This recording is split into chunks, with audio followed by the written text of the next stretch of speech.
ni uchaguzi.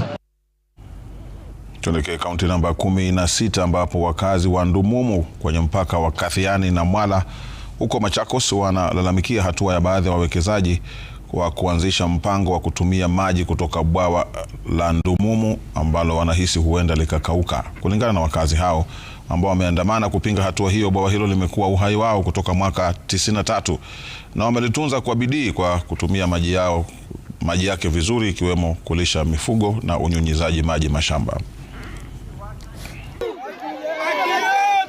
Water will not be drained as we are seeing. We will not die as we are seeing. So they woke up very early. They came here in their huge numbers and they listened to the DO, and we came up with a strategy. We are revamping even the community association here, and we are putting the right bylaws so that we don't have people who are buying land here just for the sake of wanting to tap into this water resource. This water is the only water reservoir in 20 kilometers. There's no other public water resource.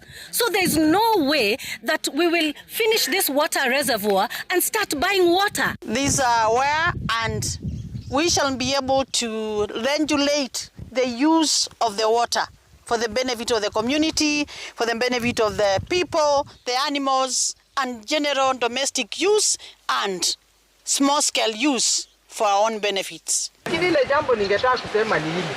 Kama mtu amekosea, ako na pump yake, ako na pipes yake, tusichukue sheria mikononi mwetu.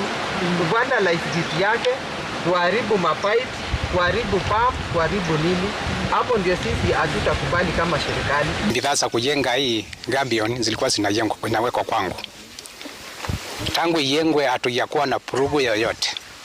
Tumeishi vizuri, watu wa Mwala na wa Kathiani tukiwa na umoja, tunatumia maji vizuri. Na maji kaanza kudungwa karibu kilomita sijui ngapi 10 hivi, wanatupa maji huko.